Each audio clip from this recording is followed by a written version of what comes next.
Pada ibadah raya ke-1 dan ke-2 adalah tentang seri iman dan mujizat Elia, ya.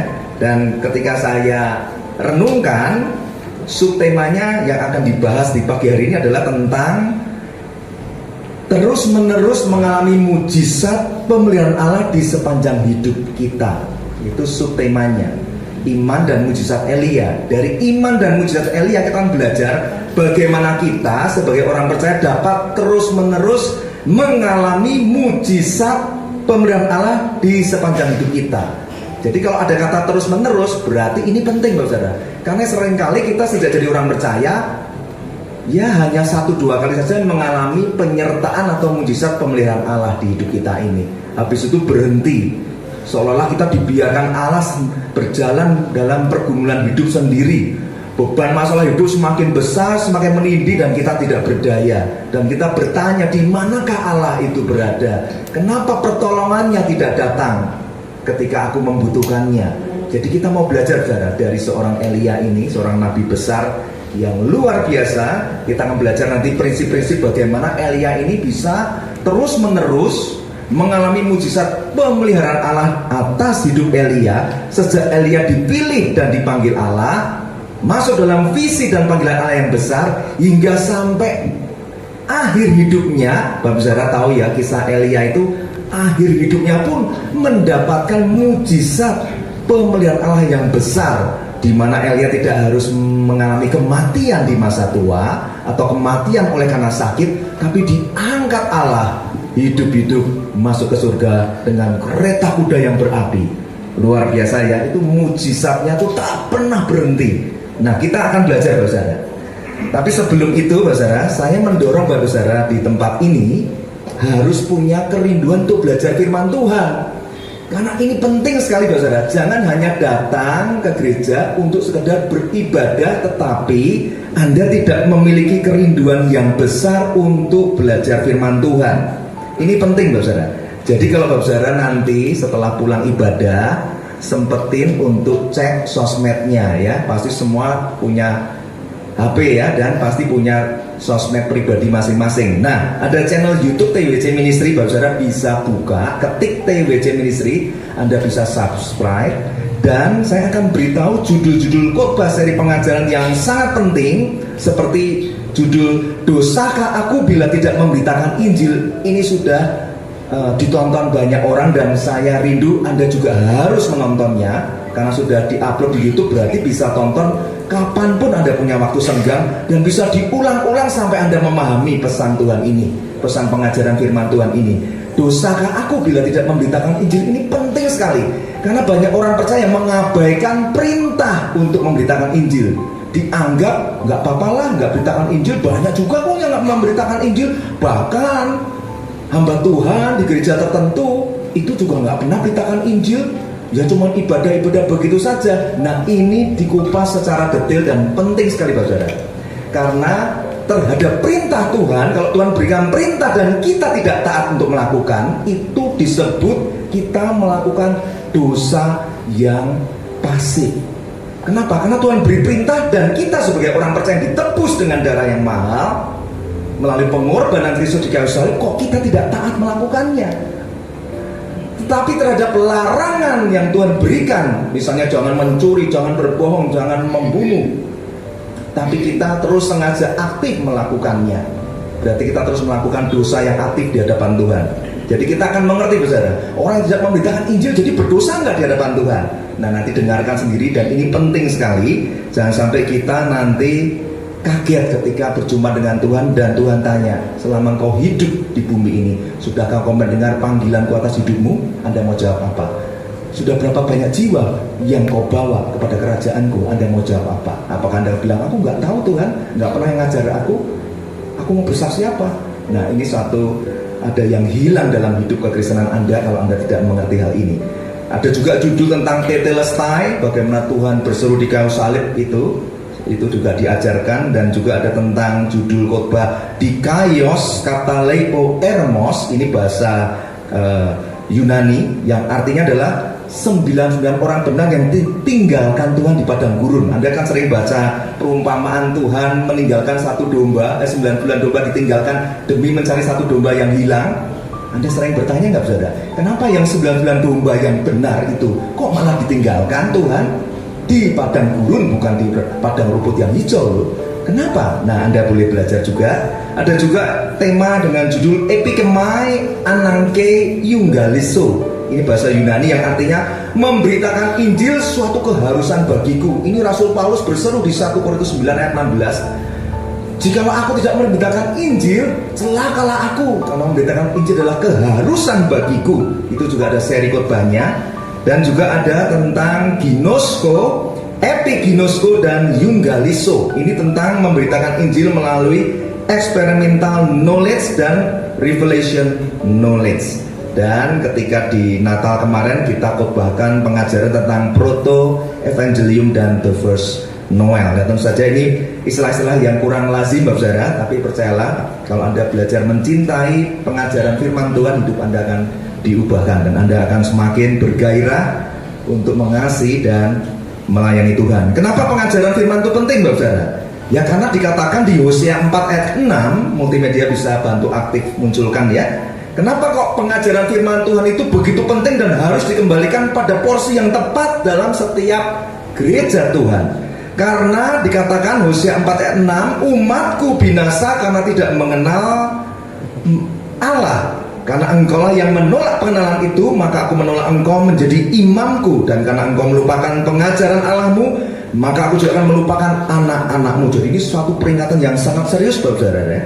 Jadi dikatakan umatku binasa karena tidak mengenal. Nah, kata mengenal itu Bapak Saudara dalam bahasa aslinya Alkitab bahasa Ibraninya itu berasal dari suku kata yang namanya da'at. Da'at itu artinya apa?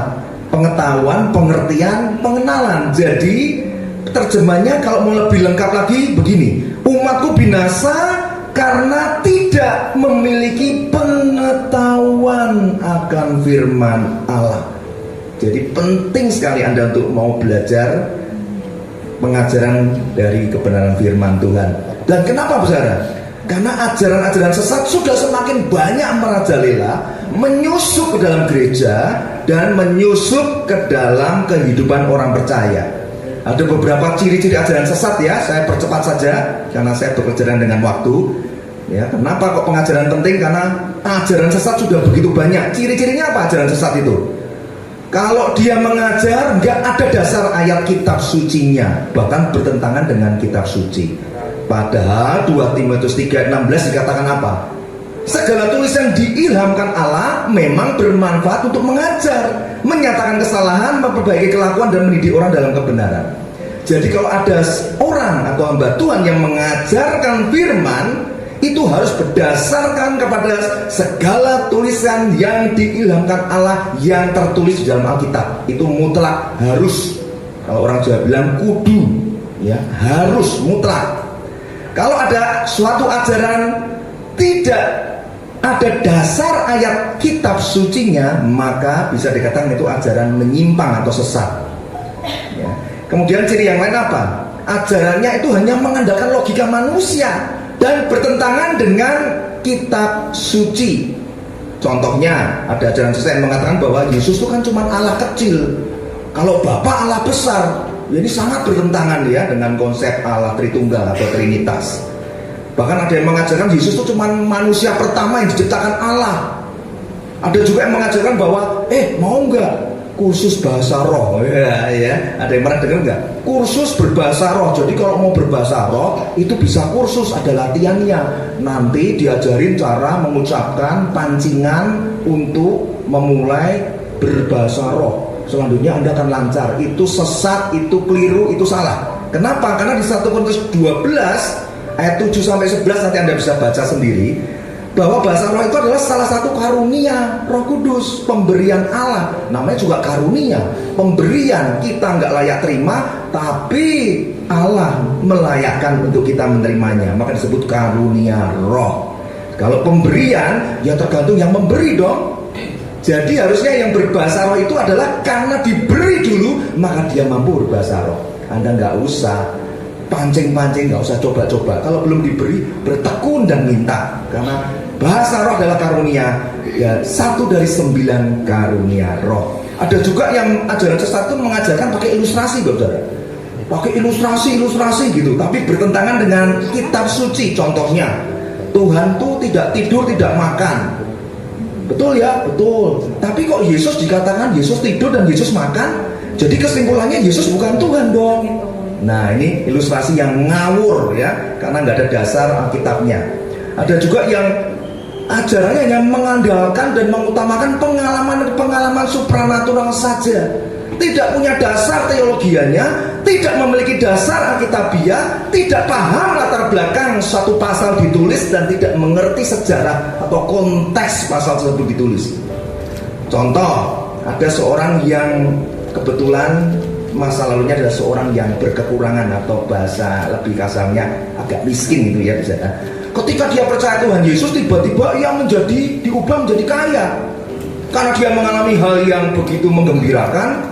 Nah, dia jadi rajin bersaksi dan bahkan berkhotbah dan bahkan menciptakan doktrin bagi diri sendiri yang mengatakan begini, kamu kalau percaya Yesus, kamu pasti kaya.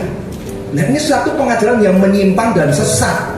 Karena ada juga yang dulunya kaya, ikut Tuhan Yesus, Tuhan izinkan masuk dalam pemurnian iman, ujian iman, sehingga dia harus mengalami keberangkutan dulu sebelum Tuhan angkat kembali. Ya, jadi jangan membangun ajaran atau doktrin hanya karena berdasarkan pengalaman supranatural yang Anda alami secara pribadi. Karena hal itu bisa bertentangan dengan kebenaran Alkitab. Ya, kalau Anda terima pengalaman supranatural yang Anda alami, itu sifatnya subjektif untuk dirimu sendiri. Tidak bisa Anda jadikan ajaran atau doktrin bagi orang lain. Contoh yang lain, ada orang sakit, misalnya penyakit yang sangat serius, kanker stadium 4. Dia bersaksi, aku berdoa dan Tuhan jamah dan sembuhkan. Wah, kemudian setiap orang yang berpenyakit yang sama, Anda berikan doktrin pengajaran bahwa percayalah pada Tuhan Yesus maka Anda akan sembuh. Tapi kenyataannya nggak sembuh.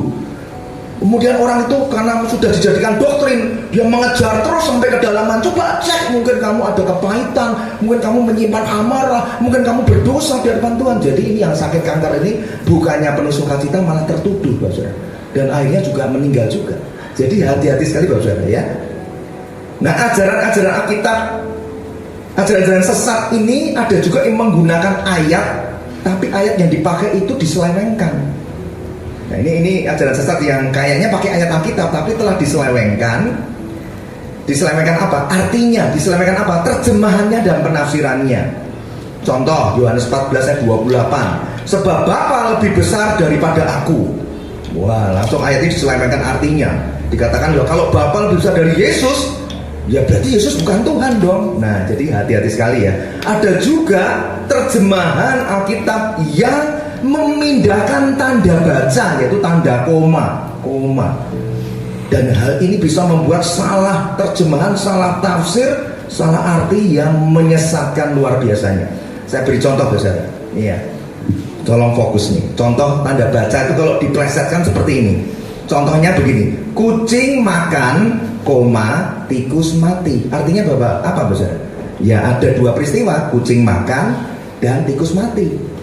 Tapi kalau tanda komanya digeser, kucing makan tikus, mati. Artinya apa? Kucing makan tikus dan kucingnya mati. Ya.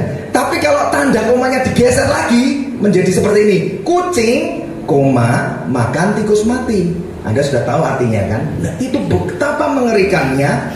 Terjemahan bisa diselewengkan, tanda baca pun kalau Anda hati-hati bisa menyesatkan. Nah, contohnya ajaran sesat yang menyelewengkan ini adalah mengambil dari contoh misalnya Lukas 23:43. Lukas 23:43 itu terjemahan Alkitab yang benar begini. Kata Yesus kepadanya, aku berkata kepadamu, sesungguhnya hari ini juga engkau akan ada bersama-sama dengan aku di dalam Firdaus.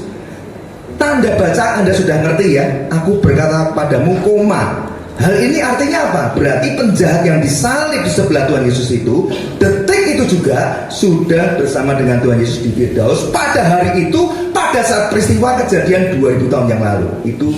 Itu yang benar. Tetapi ajaran sesat telah mengubah tanda komanya menjadi seperti ini. Kata Yesus kepadanya, sesungguhnya juga aku berkata kepadamu hari ini, engkau akan ada bersama-sama dengan aku di dalam Firdaus. Sudah menyimpang sekali. Itu artinya kan berarti apa? Penjahat itu belum bersama dengan Yesus di Firdaus. Inilah ajaran sesat yang terus disusupkan ke dalam gereja dan tubuh Kristus. Sehingga apa? Mereka selalu hanya menantikan kapan surga ini akan ada. Karena mereka juga hanya percaya bahwa hanya ada 144.000 orang yang akan diselamatkan dan masuk surga. Nah, ini ajaran sesatnya Anda sudah tahu ya. Saya nggak perlu sebutkan di sini. Ada juga ajaran sesat yang menekankan soal kemakmuran, kekayaan, berkat, mujizat, kesembuhan, tapi melupakan adanya tugas panggilan Allah atas hidup orang percaya untuk pergi bersaksi dan beritakan Injil. Ini dibuang dari gereja, ini dibuang dari mulut hamba-hamba Tuhan, sehingga kalau ada tugas dan panggilan amanat agung itu kan diberikan Tuhan dengan berdarah-darah di kayu salib. Kenaikannya ke surga itu supaya amanat agung diberikan kepada Anda, saudara. Tapi kan dilupakan kan, diabaikan dan seolah menjadi hal yang biasa kan. Nggak apa-apa kok orang Kristen nggak usah menginjil. Nggak apa-apa orang percaya nggak harus pemegang teguh amanat agung dan tidak perlu mengerjakannya. Inilah ajaran sesat yang lama-lama dianggap sebagai ajaran yang benar. Hati-hati Bapak saudara. Nah, jadi harus bagaimana? Ya harus kembali kepada pengajaran yang benar dan sehat. Dan teladan iman kita, teladan pelayanan kita ya harusnya mengacu kepada Tuhan Yesus. Di mana Tuhan Yesus itu berkeliling dari semua desa dan kota, mengajar di rumah-rumah ibadah, memberitakan Injil, menyembuhkan yang sakit, mengusir setan-setan. Ya itulah teladan iman dan pelayanan kita, Tuhan Yesus. Mana dasar ayat firman-Nya? Matius 4 ayat 23.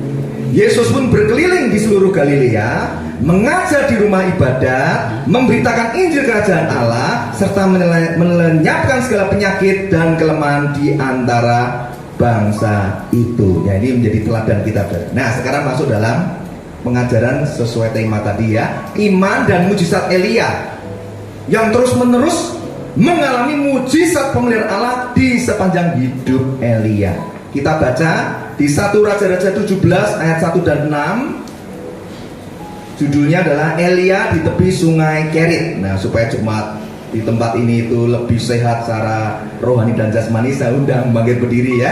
Kita baca bergantian ya. Saya baca ayat 1 dan terus bergantian kita shout menyaut sampai ayat ke-6. Yang sudah ketemu katakan amin. Amin. 1 Raja-Raja 17 ayat 1 sampai 6. Demikianlah firman Tuhan.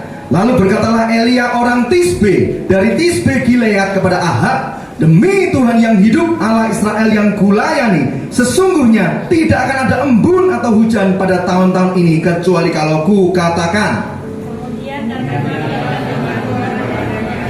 Pergilah dari sini, berjalanlah ke timur dan bersembunyilah di tepi sungai Kerit di sebelah timur sungai Yordan.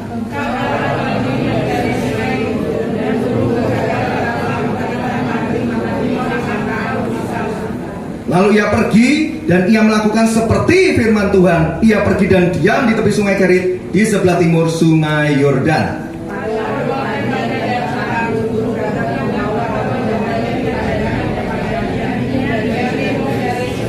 Amin. Silakan hidup saudara. Mengalami yang namanya beban masalah hidup, tekanan hidup, pergumulan hidup yang berat, juga adanya beban dosa. Maka dari itu kita membutuhkan yang namanya pertolongan Tuhan yang terus-menerus memberikan mujizat pemeliharaan kepada kita. Nah, pertolongan Tuhan ini melalui mujizatnya adalah satu cara Tuhan untuk memberikan pemeliharaan kepada kita umatnya. Nah, melalui kisah Elia ini saudara, kita akan belajar bagaimana kita dapat terus-menerus mengalami mujizat pemeliharaan Allah di sepanjang hidup kita. Ini yang mau kita kupas pada pagi hari ini. Gimana caranya saudara? Supaya kita dapat terus-menerus mengalami mujizat pemeliharaan Allah di sepanjang hidup kita yang tidak putus dan tidak berhenti. Gimana caranya? Nah, kita akan mulai belajar. Yang pertama, ayat 1 dikatakan demikian. Lalu berkatalah Elia orang Tisbe dari Tisbe Gilead kepada Ahab. Anda boleh selidiki saudara. Kisah tentang Elia ini tiba-tiba muncul di 1 Raja 17 ayat yang ke-1 ini. Tidak pernah ada biografi Elia yang ditulis detail Hanya tiba-tiba Elia orang Tisbe dari Tisbe Gilead datang menjumpai Ahab. Nah ini harus Anda renungkan, harus Anda pikirkan. Kenapa kok Allah itu memilih dan memanggil Elia dengan diberikan visi dan panggilan Allah, diberikan tugas khusus untuk menjumpai Ahab. Ahab itu siapa? Ahab itu seorang raja Israel yang pada zaman itu Ahab ini sangat jahat di mata Allah dan sangat mendukakan hati Allah.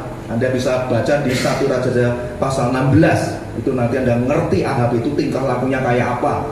Dia itu ngambil istri yang namanya Isabel. Ya, Isabel itu dijadikan istrinya Ahab, padahal Isabel itu adalah seorang penyembah berhala. Jadi gara-gara dia mengambil Isabel sebagai istrinya, jadi Raja Ahab ini ikut-ikutan seperti Isabel, penyembah berhala. Karena Isabel ini penganut penyembah berhala, yaitu menyembah pada dewa Baal. Jadi Ahab ikut-ikutan juga menyembah dewa Baal. Isabel ini juga dikenal sebagai orang yang benci kepada Allah Israel, bahkan membunuh nabi-nabi Allah. Ya, jadi kejahatan Ahab ini sudah sedemikian besar dan sangat mendukakan hati Allah. Nah, Elia orang Tisbe, kenapa kok dipilih dan diutus Allah untuk menjumpai dan memperingatkan Raja Ahab agar bertobat dan tidak menyembah pada dewa Baal? Nah, di zaman Raja Ahab dan Isabel ini, saudara, bangsa Israel itu telah meninggalkan perjanjian dengan Allah Israel. Mereka ikut dalam penyembahan berhala. Ya, dampak dari raja yang menyembah berhala, rakyatnya pun ikut menyembah berhala. Mereka menyembah pada dewa Baal, dewa Asyera, meruntuhkan mezbah-mezbah Tuhan, dan bahkan membunuh nabi-nabi Tuhan. Anda bisa tahu dari 1 Raja-Raja 19 ayat yang ke-10, ketika Tuhan bertanya pada Elia, "Elia, apa kerjaanmu di sini?" Lalu Elia menjawab, "Aku bekerja segiat-giatnya bagi Tuhan Allah semesta alam. Karena orang Israel meninggalkan perjanjianmu, meruntuhkan mezbah-mezbahmu, dan membunuh nabi-nabimu dengan pedang." Ya, jadi kita tahu ya, ini betul-betul Raja Ahab dan Isabel ini sangat-sangat jahat dan mendukakan hati Tuhan, dan telah menyesatkan seluruh rakyat Israel pada zaman pemerintahan mereka ini. Jadi Elia dipilih dan diutus Allah untuk memberi peringatan kepada Raja Ahab supaya bertobat, untuk memberi peringatan kepada seluruh rakyat Israel agar juga mau bertobat dan kembali kepada Tuhan yang hidup, yaitu Allah Israel.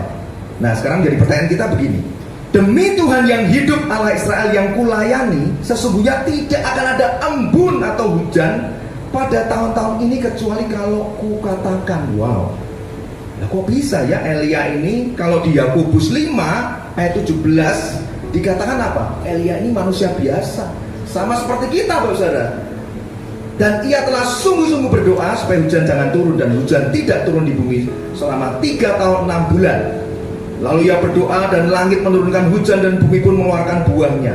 Loh, kalau Elia dikatakan manusia biasa sama seperti kita, kenapa di 1 Raja 17 ayat 1 tadi dikatakan Elia orang Tisbe berani ngomong kepada Ahab dengan penuh kuasa, otoritas yang besar, berkata seperti itu tadi?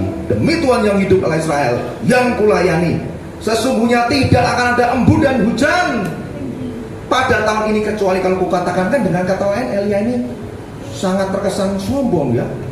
Begitu berani dia bilang, "Hei Ahab, kamu lihat ya, tidak akan turun hujan, tidak akan ada embun pada tahun-tahun ini." Ternyata sampai 3,5 tahun, Bapak ya, 3 tahun 6 bulan. Ketika Elia berkata seperti itu, betul-betul tidak ada hujan selama 3 tahun 6 bulan. Kekeringan hebat terjadi, kelaparan hebat terjadi.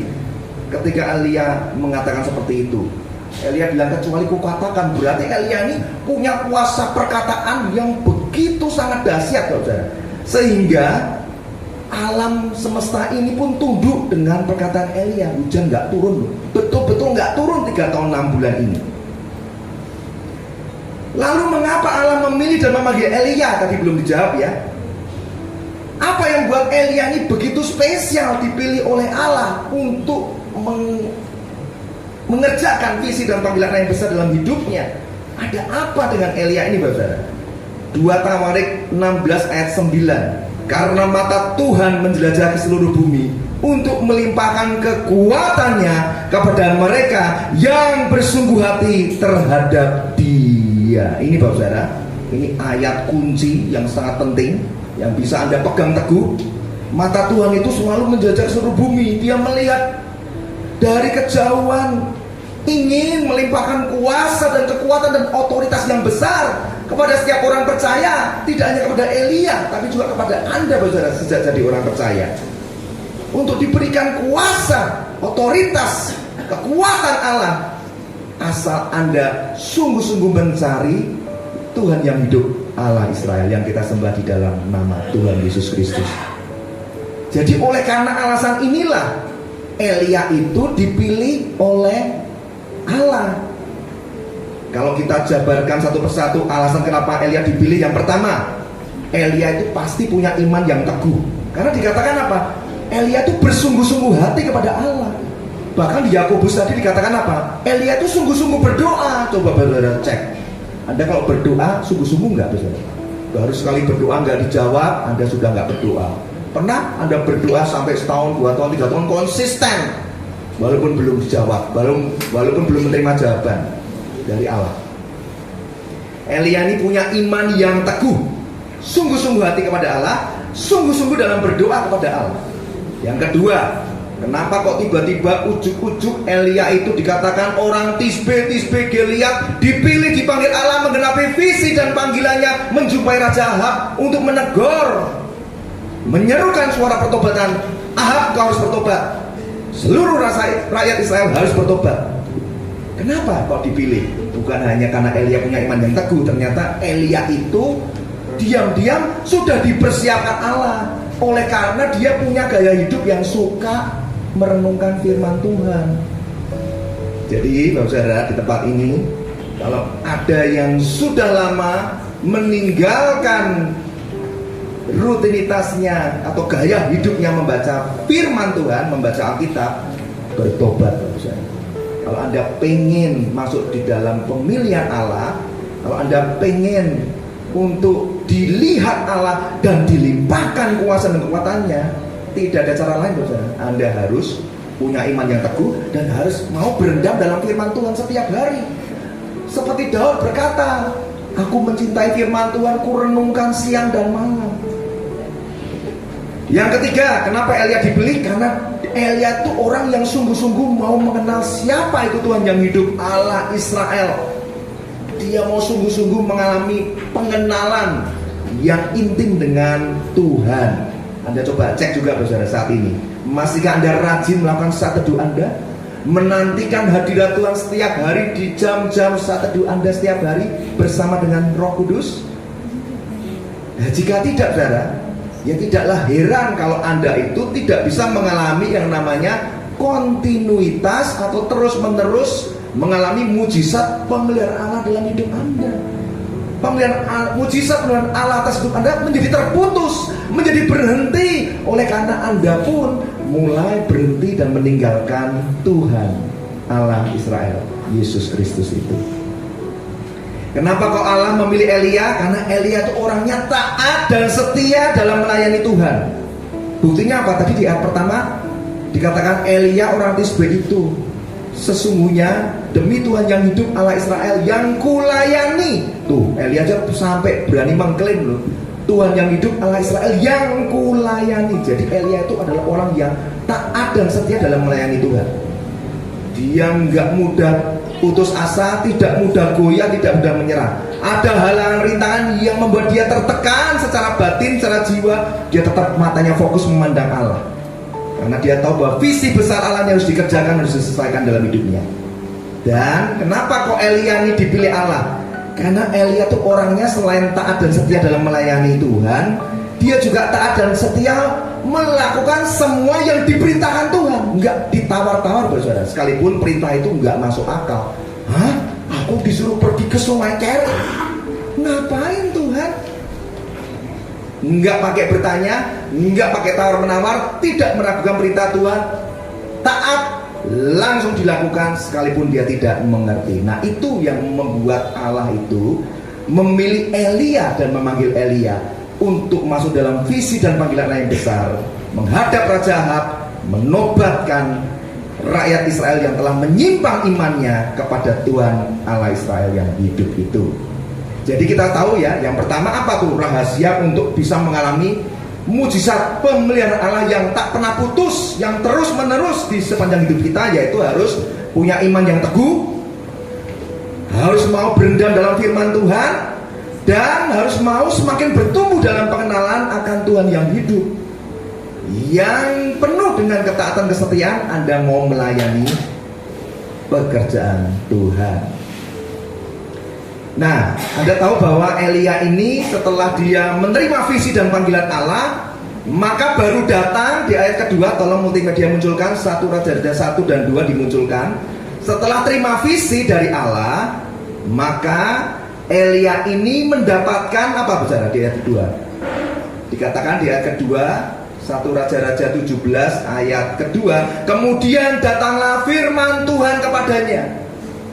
Ya, jadi kalau Anda masuk dalam visi dan panggilan Allah, dan Anda mau mengerjakan visi dan panggilan Allah itu, maka Anda akan dibawa pada perintah Allah yang harus Anda kerjakan.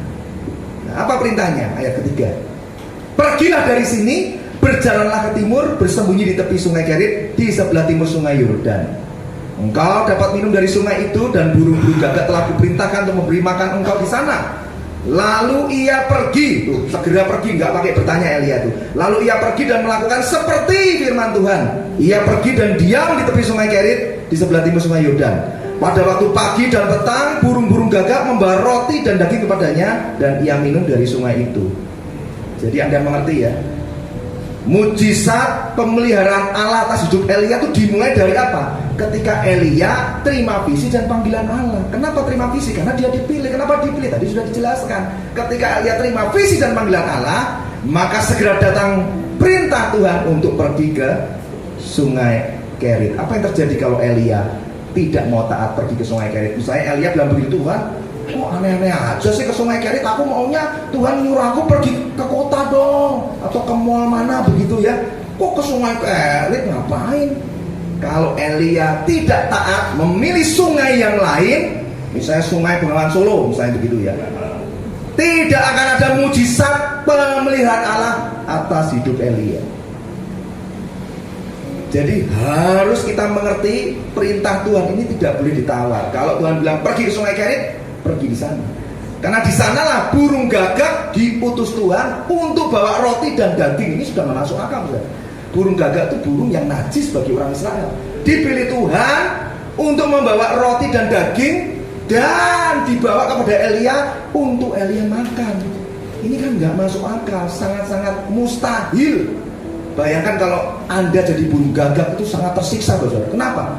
Karena dia harus bawa roti dan daging, dan Tuhan kasih perintah loh, hei burung gagak, kamu nggak boleh makan ya. Itu buat hambaku Elia, tugasmu cuma bawa, dan jangan juga kena air liurmu, kurang lebih begitu ya. Karena kalau itu basah mungkin Elia juga agak gimana gitu ya. Itu burung gagak tuh taat, saudara, bawa roti dan daging entah dari mana. Namanya juga mujizat penyediaan pemberian Allah, itu ajaib, saudara. Burung gagak bisa taat loh, saudara. Ya, itu luar biasa ya. Jadi kalau Anda sudah masuk dalam visi panggilan Allah, Anda akan terima perintah Tuhan, segera kerjakan. Jangan ditawar-tawar. Itu perintah Tuhan yang pertama untuk Elia. Dan setelah Elia taat pada perintah Tuhan yang pertama itu, maka Elia akan tinggal menunggu firman Tuhan yang kedua datang kepada Elia. Nah, kalau Anda baca di kitab 1 Raja-Raja 17 selanjutnya, itu Elia dan janda Sarfat. Ya. Jadi Anda akan mengerti, oh, pemeliharaan Tuhan ternyata tidak pernah berhenti ya. Setelah makan roti dan daging dari burung gagak yang mengirimkan makanan pagi dan petang, sehari 2 kali makan, free lagi, makanannya enak lagi, roti dan daging loh, saudara. Nggak perlu diolah, tahu-tahu ada makan. Minumnya pun dari sungai Kerit, sungai yang begitu jernih. Dia tinggal minum kapanpun dia haus. Ketika dia taat, saudara, apa yang terjadi? Mujizat Allah akan berhenti? Tidak. Anda bisa baca di perikop selanjutnya, itu Elia dan janda Sarfat. Itu Elia diizinkan Tuhan untuk melihat bahwa sungai Kerit telah kering. Dan Elia diperintahkan Tuhan untuk pergi ke Sarfat menjumpai seorang janda di sana. Karena Tuhan bilang, selanjutnya oleh karena ketaatanmu ini, kau akan kupelihara hidupmu melalui seorang janda di Sarfat. Oleh Elia akhirnya apa? Bisa makan roti bundar. Karena janda ini dia bilang, aku cuma punya segejam tepung di tempayan, minyaknya pun tinggal dikit. Tapi Elia berkata, demi Tuhan Allah Israel yang hidup, buatlah dulu sekecil roti bundar untukku, baru setelah itu kau buat untukku dan anak-anakmu. Ternyata ketika janda Sarfat ini taat dan percaya kepada Elia, terjadi mujizat penyediaan, pemeliharaan dan pelipat gandaan. Itu tepung di dalam tempayan tidak habis-habis, minyak dalam buli tidak habis-habis, sampai pada masa Elia ikut menetap di Sarfat. Jangan-jangan sudah 3 tahun 6 bulan juga itu tinggal dipelihara janda Sarfat. Mereka bertiga mungkin juga heran ya, wah enak banget ya, nggak usah beli beras, kurang lebih begitu, nggak usah beli telur gitu ya, dipelihara Allah. Mujizat pemeliharanya tidak berhenti. Tepat ketika sudah waktunya Tuhan berkata untuk Elia pergi dari Sarfat, barulah mujizat itu juga ikut berhenti. Nah, di sini Anda bisa belajar bahwa begini prinsipnya. Kalau Anda menerima visi dari Allah, Anda menerima panggilan dari Allah, jangan takut. Ketika Anda terima dan Anda percaya dengan sepenuh hatimu, maka Anda akan masuk dalam provisinya Allah. Visi, provisi. Apa provisi? Provisi itu adalah penyediaan Allah. Melalui apa? Ya mujizat pemeliharaan Allah yang di luar batas pemikiran manusia, yang mustahil menurut pikiran manusia. Burung gagak bisa diutus minum dari air sungai Kerit dari janda Sarfat, itu sudah sangat-sangat mustahil, Bapak Saudara ya. Nah sekarang Bapak Saudara, saya berharap bahwa firman Tuhan yang hari ini sudah Anda dengar itu dapat mulai menolong dan memulihkan Anda untuk kembali mengalami mujizat pemeliharaan Allah yang mungkin pernah berhenti dalam hidupmu. Coba Anda mulai renungkan misalnya, iya ya dulu aku tuh pernah mengalami loh mujizat pemeliharaan Allah, kok sekarang berhenti. Dan hanya melalui kerendahan hati dan pertobatan yang sungguh-sungguh di hadapan Tuhan, maka kondisi Anda akan dipulihkan Tuhan. Roh Kudus akan menolong Anda untuk membangun kembali kondisi iman Anda yang telah roboh. Kenapa kok roboh? Ya oleh banyaknya beban dosa, oleh banyaknya beban masalah hidup yang begitu berat. Tapi nanti Roh Kudus akan menolongmu untuk kembali membangun kebiasaan gaya hidup berdoa. Roh Kudus akan menolongmu untuk Anda bisa membangun kembali kebiasaan gaya hidup membaca firman Tuhan setiap hari. Roh Kudus akan menolongmu untuk punya kebiasaan dan gaya hidup untuk mencari wajah Tuhan setiap hari, menikmati hadirat Tuhan, dan semakin mengenal dan mengasihi Tuhan Yesus. Ini 3 hal ini sangat penting, Bapak. Ini fondasi kenapa Elia dipilih, dipanggil Allah untuk terima visi dan panggilan Tuhan yang besar. Kalau Anda bertanya, Pak, saya mau jadi orang Kristen biasa aja, Pak, saya nggak butuh visi dan panggilan Allah, Pak, saya cuma mau hidup aja dan masuk surga. Nah, pertanyaannya begini, Bapak. Kalau Anda tidak pernah tahu apa yang menjadi visi dan panggilan Allah atas hidupmu, saya kok curiga, jangan-jangan Anda juga tidak akan pernah berjalan menyelesaikan garis imanmu sampai garis akhir dengan baik. Jangan-jangan Anda di tengah jalan menjadi kecewa dengan Tuhan, tinggalkan Tuhan, dan menjadi murtad. Kalau Anda berani berkata, Pak, saya tidak akan pernah murtad, hati-hati Bapak. Akhir zaman ini saya telah banyak melihat hamba-hamba Tuhan pun yang levelnya kali berguguran imannya, tinggalkan Tuhan. Iblis terus memukul hamba-hamba Tuhan dengan berbagai peristiwa, dengan berbagai masalah, dan mereka tidak tahan uji. Jadi kembali segera Bapak Saudara untuk membangun gaya hidup doa, baca firman Tuhan, cari hadirat Tuhan melalui saat teduhmu setiap hari. Setelah itu 3 fondasi ini akan membangun Anda untuk apa? Untuk kembali taat dan setia, melakukan dan melayani Tuhan seturut visi dan panggilan Tuhan atas hidupmu. Dan setelah itu maka mujizat pemeliharaan Allah baru akan terus mulai mengalir lagi. Coba Anda cek saja. Allah itu tidaklah mungkin memberikan mujizat pemeliharaan yang terus menerus jikalau Anda tidak pernah mau mengerti dan mau masuk dalam visi dan panggilan Allah yang besar atas hidupnya. Tidak mungkin Bapak.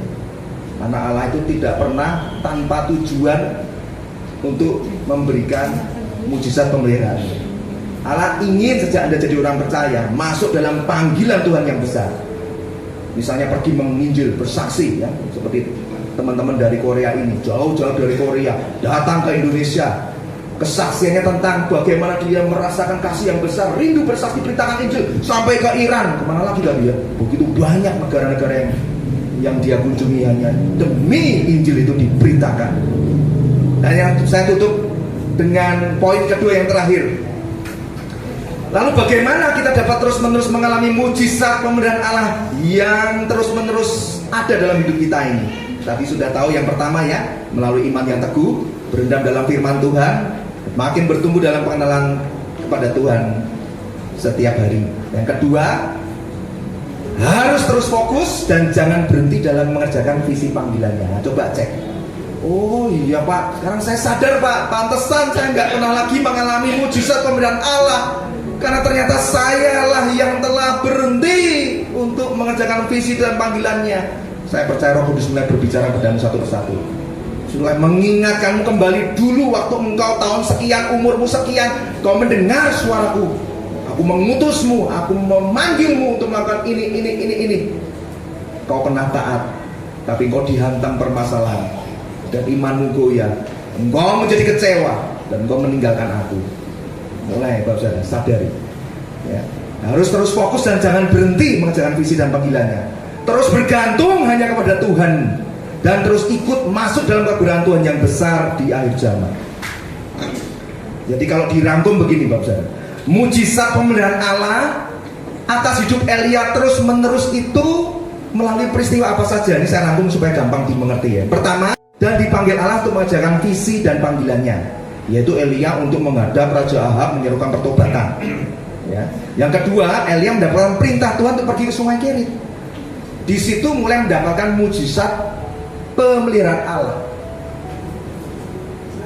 Itu Sungai Kerit itu menjadi perintah Allah yang pertama. Nah, coba Anda mulai renungkan. Oh iya ya, saya dulu sudah ngerti Pak, bahwa saya harus bersaksi beritakan Injil. Saya ngerti, saya harus melayani ke sana ke sini, saya ngerti Pak. Tapi perintah Allah yang kedua itu tidak Anda lakukan. Coba Anda mulai bertanya kepada Roh Kudus, apakah ada perintah Tuhan yang pertama yang tidak Anda lakukan? Padahal Tuhan sudah ngomong. Contoh,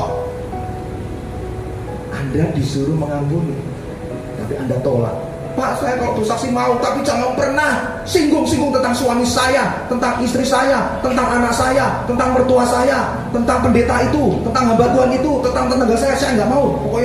Pokoknya saya melayani Tuhan, tapi jangan pernah singgung nama orang itu. Ada perintah Tuhan datang untuk Anda mengampuni terlebih dahulu. Nah, kalau Anda nggak lakukan, ya makanya mujizat pemeliharaan Allah berhenti, dan Anda terus berusaha dengan kekuatanmu terus melayani Tuhan. Tapi nggak ada penyertaan, pemeliharaan Allah pun tidak terjadi atas hidupmu. Bertobat. Ada juga iya, perintah Tuhan yang pertama untuk dikerjakan adalah bicara kekudusan. Oh iya Pak, saya memang masih jatuh Pak dalam dosa percabulan, kenajisan, saya masih suka nonton pornografi, saya masih melakukan perzinahan Pak, seks bebas Pak, saya berkali-kali jatuh Pak. Ya bertobat sungguh-sungguh Bapak. Di sanalah ketika Anda tidak taat terhadap perintah Tuhan yang pertama, bicara tentang kekudusan, maka Anda tidak akan mendapatkan mujizat pemeliharaan Allah atas hidup Anda. Kemudian yang ketiga, perjalanan Elia apa? Di Sungai Kerit menerima roti dan daging yang dibawa oleh burung gagak. Kemudian yang keempat, dibawa ke Sarfat. Dari Kerit dibawa ke Sarfat. Itu juga berarti Elia dibawa masuk dalam mujizat pemeliharaan Allah yang selanjutnya. Tidak berhenti ya, di Kerit dipelihara, dan mujizat, di Sarfat mengalami mujizat pemeliharaan juga. Dan pada akhirnya apa? Setelah 3,5 tahun masa kekeringan dan kelaparan yang hebat, Elia mencapai puncak terakhir, di mana dia harus pergi ke Gunung Karmel. Dia bilang sama Raja Ahab, kumpulkan seluruh rakyat Israel, suruh datang 450 nabi Baalmu itu dan 400 nabi Asyeramu itu. Kita buktikan di depan seluruh rakyat Israel mana Allah yang hidup, apakah dewa-dewa Baalmu itu ataukah Tuhan Allah Israel. Jadi Elia ini puncak terakhir di Gunung Karmel itu mengadakan peperangan rohani melawan nabi-nabi Baal itu. Dan singkatnya Anda tahu ya kisahnya, itu para nabi-nabi Baal itu sampai berseru-seru siang dan malam, menggores-gores badannya dengan tombak dan pedang sampai berdarah-darah. Tidak ada api turun dari langit yang membakar mezbah yang disiapkan oleh para nabi Baal. Sedangkan Elia dengan enteng dia meledek atau mengejek para nabi Baal. Sudah selesai belum? Mana apinya nggak turun-turun? Mungkin nabimu itu, dewamu itu sedang tidur kali. Coba dibangunkan. Mungkin mereka lagi sibuk kali. Jadi itu nabi Baal stres, nggak bisa datangkan api. Elia hanya cukup berdoa dan Tuhan mendengar. Maka api dari langit datang membakar mezbah bakaran yang disiapkan oleh Elia. Ada batu, kemudian ada parit yang diisi air, ada lembu jantan yang ditaruh di dalam kayu api di atas mezbah yang disiapkan Elia itu. Api Tuhan yang membakar mezbah bakaran Elia itu semuanya dilahap habis terbakar. Sampai air dalam parit-parit, sampai batu, kayu, lembu habis semuanya. Disitulah rakyat Israel matanya terbuka dan berseru, kalau begitu Tuhan yang hidup adalah Allah Israel. Akhirnya apa? Nabi Baalnya ditangkap semua, dibunuh di sungai Kison. Wow, itu sungguh-sungguh mujizat pemberian Allah atas hidup Elia itu puncaknya ada di Gunung Karmel tersebut, saudara. Dan barulah hujan turun. Ya, di 1 Raja 18 Elia berdoa dan turunlah hujan. Israel kembali mengalami masa-masa berkat, jangan nggak kekeringan dan kelaparan lagi. Bahkan di 1 Raja 19 ayat 18 itu dikatakan, 1 Raja 19 ayat 18, ada 7.000 orang Israel yang tidak sujud menyembah Baal dan mulutnya tidak mencium Baal. Wow, ternyata KKR-nya Elia di Gunung Karmel itu, saudara, peperangan rohani yang begitu sengit itu telah membuahkan tuaian jiwa 7.000 jiwa, saudara. Kalau Anda mau dipakai Tuhan, Anda harus mengerti prinsip-prinsip itu. Kalau Anda hidupnya mau biasa-biasa aja, ya jangan pernah menuntut Tuhan dan kecewa dengan Tuhan. Tuhan, aku tidak pernah mengalami mujizat yang hebat itu. Kalau Pak Johan bilang tadi, aku heran, aku ngerti setiap ada perkara kecil, tapi kenapa harus dikasih 4, dikasih 6 proyek, dan 15 proyek? Ya karena Pak Johan sedang masuk dalam mujizat pemeliharaan Allah atas hidupnya. Oleh karena dia memegang visi dan panggilan Tuhan untuk pergi bersaksi dan beritakan Injil. Ini yang dialami oleh Elia juga, saudara. Nah, sekarang kesimpulannya bagaimana, saudara? Kalau sungai Kerit menjadi kering dan Elia diperintahkan untuk pergi ke Sarfat, kenapa kok sungai Kerit dibiarkan kering? Karena Allah tidak ingin kita menggantungkan hanya kepada tempat atau alat yang dipakai Allah untuk memberkati Elia. Allah ingin Elia itu matanya fokus hanya kepada sang pemberi berkat, yaitu kepada Allah yang hidup. Saya undang semua bangkit berdiri.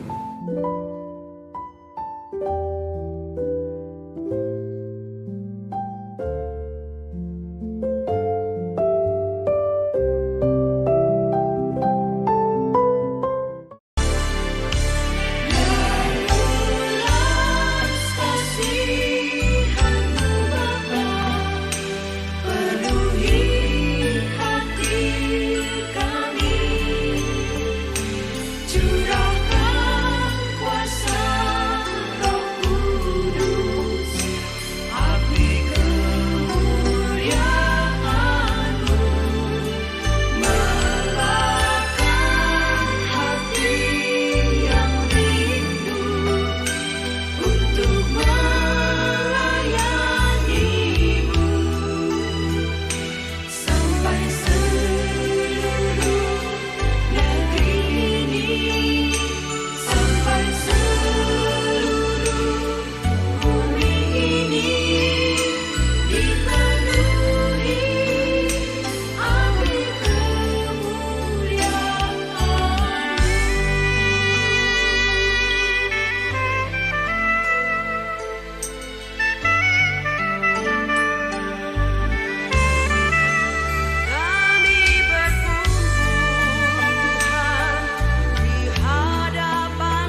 kuasa